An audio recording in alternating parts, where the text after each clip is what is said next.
Hey guys! Hey, what's up, bro? What's up, bro? What's up? What's up?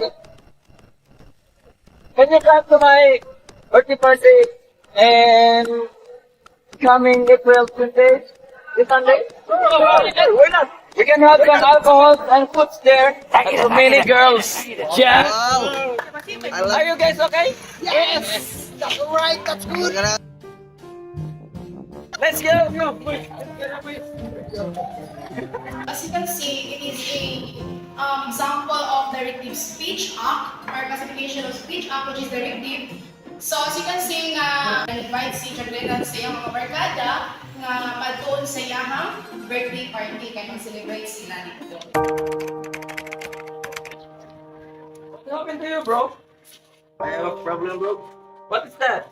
I have close my girlfriend, bro. It's okay, bro. You have a lot of friends. And me, we have some friends to talk about it. Can we buy your drink tonight? Are you in? Sure. There are a lot of girls, bro. You will regret it. No. I love my girlfriend. And the second review is all about advising. So, part siya, example siya sa directive speech act to which na siya i-advisean ng usa ka tao nga as you can see the video is i-advisean niya si Rabuya nga kanang sa iyang problema nga kanang pwede mo istoryahan sa iyang mga barkada. So, yun na siya.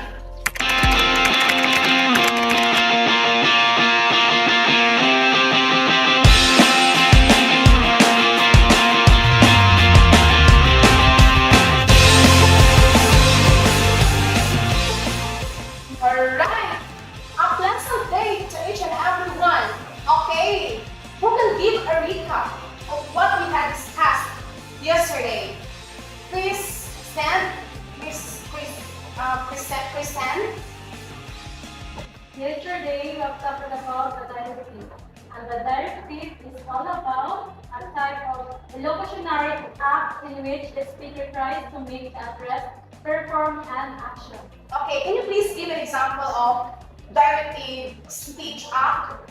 Some examples of a directive act is are asking, ordering, requesting, inviting, advising, and giving. Alright, very good. So we have 5 classification of speech act. Those are first assertive, second directive, third expressive, the fourth one is commissive, and the fifth one is declaration. So we are going to focus the directive. So one is an example. Alright, very good. So can you please give a sentence that command or asking? Please explain me yan. Example? Yes. Please close the door. Alright, very good. Nanubo ka. Yes. Masira ang puntahan. Yeah. Mo na siya one of the example of the directive. Na siya pangutana, na siya ka nang nag-request ka. Sunta na nato kung saan na siya ang directive. Yes. Directive is a kind of our classification of speech act to which it is a type of illocutionary act nga nag-express siya o command ka, mo request, mo order, Yes. so yun na siya. Alright, that's all for today. I hope you learn about our topic. So, thank you class and goodbye.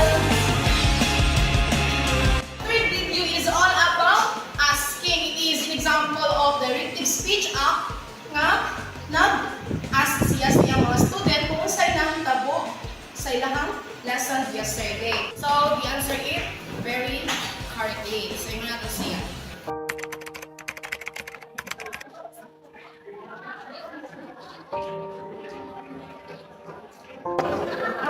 Wait, Christine.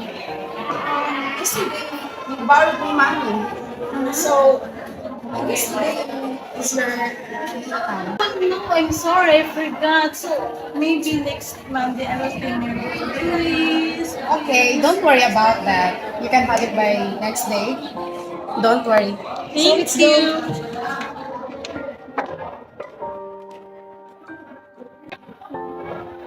And the fourth video is all about begin. So example po siya sa directive ang begin. To which nga kanang si Christine ay utang nako, then ni hangyo siya nga by next day na lang siya mo bayad. Kasi nga na siya. 2 orders of burger, sir.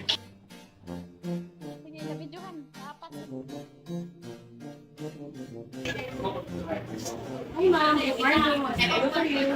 Ma'am, we have lots of bottles of drinks here. We have chocolate milk boost, Nestle chocolate milk, and we have Vitamilk, Del Monte. So, Can I have one, my finger? yes, you can have it now. Thank you. We have lots of Okay, So, that one too. yes. Thank you, ma'am. So the last performance is all about ordering. So, example po siya sa directive speech act which ni-order ka or naka-order sa usa ka tindahan or coffee shop. So, yun na lang siya.